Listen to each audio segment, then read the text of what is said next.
Liverpool once again refused to bow down to what gives me hope in terms of a team, going ahead. And you think, yeah, there's not much time. And then that old Liverpool thing when they ride on their own luck that they create.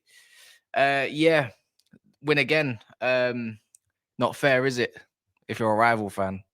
As you can see, that's who I support. So if you're new, anyways, a lot of you might not know this, but I'm going to be objective. I'm not going to be shameless. I'm here to hate a little bit if you allow me. You're gonna have to allow me to, because you got no choice. But what else do you expect? But yeah, look, I wouldn't even say a deserved win, but this is just what happens sometimes in a Premier League, and you need that little bit to get you over the line. And you know what?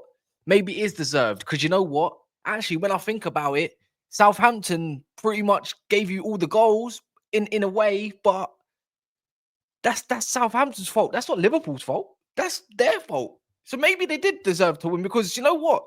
When I actually think about it, as I'm saying it to you guys right now, Southampton decided to be the bozos. They decided to be naive and try to play a certain way. It did get them a couple goals, don't get me wrong. One on the break, one was a penalty, but questionable. But here we are. Anyway, smash the likes. Make sure you subscribe. We're going to break down the game a little bit. This is just my new latest little thing. And we'll go from there. And obviously, I would like to know what you guys have to say as well in the comments afterwards, or maybe even during as I'm talking. So let's get straight into it anyhow. Right. This is what I gathered. I don't think there's actually a lot in this game to take away. There's a couple little things, and there's always positives, no matter how negatively it may be viewed. But this is what I came up with. And you know what? I'm seeing it more and more. And this is where I believe teams are starting to respect Liverpool that little bit more because you're starting to face more low blocks. And I feel like you're going to have to start getting used to that. Man City had to get used to that. Arsenal also had to get used to that. At one point, of course, the first season, they stunned everyone. And then the low blocks started coming. And you know what? I wouldn't say Liverpool struggled, bar Forest, obviously. I wouldn't even say Forest. Liverpool struggled to create anything against Southampton. Diaz pretty much missed from a yard out? 1 yard? Yeah. You could say in other instances, Cody Gakpo, maybe. You could say Saboza could have had a second, if he decided to put his foot through it a little bit more. There's many different instances. McCarthy made a couple good saves as well, especially off of corners. But yeah, you're gonna find yourselves facing more low blocks, and I always call that a bit complimentary in a way. And do you have the players to break down the teams? We'll see in the future. Who knows what holds? Who knows? But Liverpool, yeah, definitely, you're going to be facing more low blocks. And a way to deal with that, it goes on to my second point. For me, and I don't know how you guys feel, especially as Liverpool fans or rival fans, even just looking at it. And look, Robertson's been a great servant to Liverpool. Clearly, he's done really well. He's won many things. He had many assists. But sometimes I start looking at these games and I feel like that was screaming out for another element. There's a lot coming through. Salah's side.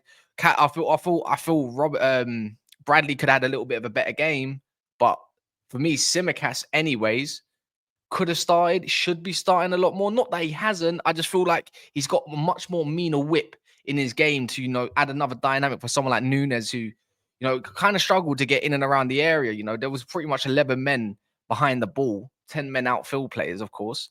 And he didn't really get into it. And I thought, there could have been another dynamic in there. And that would probably been a cross from the left. I don't think Robbo really gave enough delivery to make Southampton question anything really. It was quite simple. Ball gets whipped into the area. If not, it's a long shot. And I feel like that's other than Mo's in the second half where, Mo Salah was absolutely ripping Walker Peters down the left-hand side. I thought there could have been a little bit of another element. And, you got to start asking questions from both sides if you really want to go and win that game. And, of course, the penalty came when it needed to, and then Salah buried it. It's just the name of the game at this point.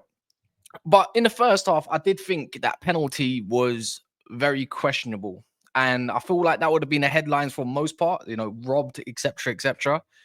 Maybe I would even say the other shout that Southampton had for a penalty in the second half was more of a penalty than in the first. And I know I know we're gonna have a few people saying it was VAR checked, it was on the line, it was carried into the box, into the area, but that could have messed up Liverpool's whole game. And I'm not gonna complain. Like, come on, let's be realistic. If it happened against Man United, you lot would be laughing. You'd be like, "It is what it is," right? But I just thought if it was my team, I feel like I'll be fuming. I feel like the challenge was made outside the box. No matter what angles you want to look at it, I feel like the player who got fouled, I can't remember who it was, plunged himself into the area.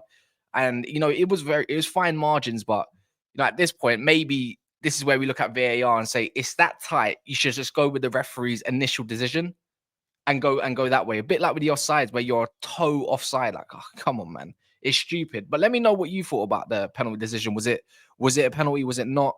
Because I'm unsure. And keep making sure that smash that like button as well. I'm trying to articulate myself in a correct way where it doesn't upset too many, but here we are. I thought also Sabozlai had one of the better games, and I can't believe I'm saying this because I do call him Sabozo. That I couldn't fit his name into the whole list. It would have taken up too much. And anyways, not the point. But I thought he was one of the better midfielders today. McAllister obviously was there. Gravenberch was there. And don't get me wrong, I don't think they did anything wrong. I just thought Sabozlai was doing many things in terms of trying to create chances, make chances for himself. Obviously, letting off some shots. Got a really good goal. I would say it was a great finish from him. It did hit the post and go in, but left foot as well. But I just thought that's Southampton's fault at that. But for me, I thought he was definitely the better midfielder. One of his better games in a Liverpool shirt for a long time. And you lot obviously watch Liverpool a little bit more than me, more extensively. But when I do watch him, he's not exactly impressive, bar the energy part of things, So I definitely think he can have some flowers alongside Kelleher. He did save that penalty. He was unfortunate for the rebound, but that guy's going from strength to strength.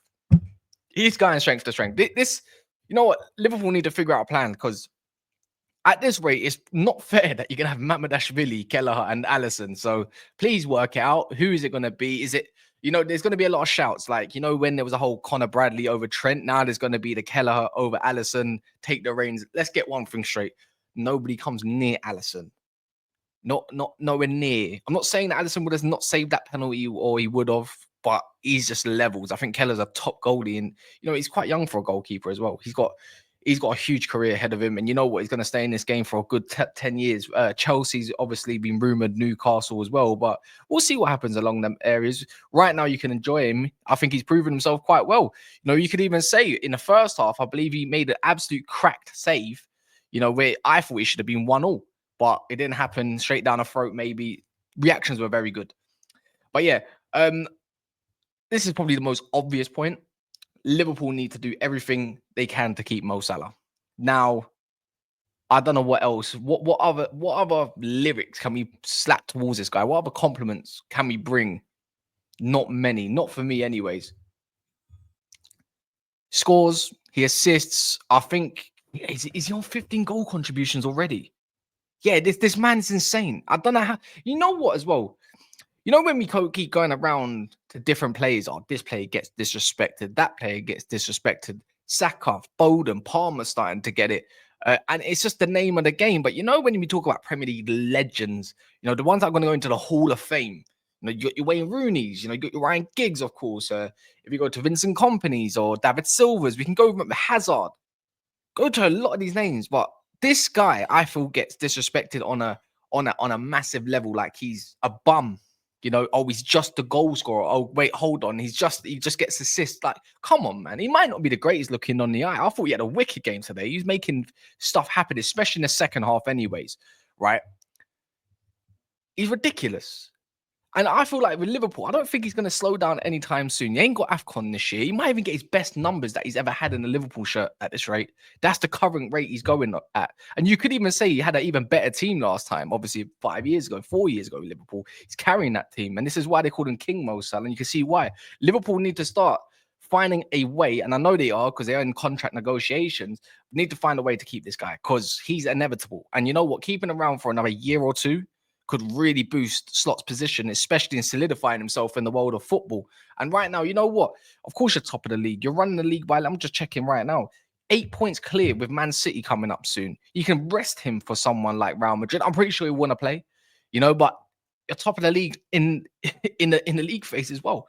But yeah, he's inevitable. He's amazing. I wish I had a player like that. I think anybody would wish they had a player like Mo Salah. The longevity of this guy's career at this moment of time is second to none. He's at the top of his game. He still looks better than ever. Let's put it like that. And he hasn't lost. He's lost a yard of pace, but he's still faster than most wingers. And then Dap said this one to me as well. Sometimes all you need is luck. His quote was, "You create your own luck," and that's what happened today with Southampton. In the end, I thought Liverpool's pressing was phenomenal. There's a positive. I could have wrote that one down there. The pressing was outrageous. Keeping recycling and making chances or creating or asking questions of all. Well, in the second half, especially first half as well, you had them camped in their own box, pretty much all players, if not just outside. And that luck rode through today. I'm annoyed. Of course, I'm annoyed. I just saw a team that was 2-1 up, gift 3 goals to Liverpool. But sometimes you need luck in these sort of games. And Slot said it best. And this is what I mean by he knows what he's talking about. This is the most important game. And you know what? After today's scoreline, you could argue today is the most important game. Going 8 points clear of City, now it's in your hands on the Sunday to make sure that you can go even further, 11 points clear.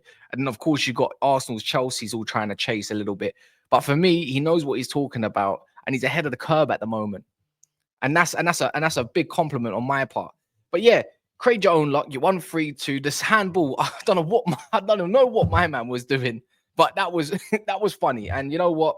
It wasn't that funny, to be fair, because I was pissed off. I literally nearly turned off the game. I said, you know what? I have to wait till this game's finished and then I'll talk about it, because you never know what might happen. There was a lot of minutes added on at the end. So, but man, let me know what you think of the guys in the comments. Make sure you like, make sure you subscribe if you're new. Look, I do all these reviews all the time. I'm trying to do them win, draw, or loss, and just be more objective. This is just the way I want to do things now.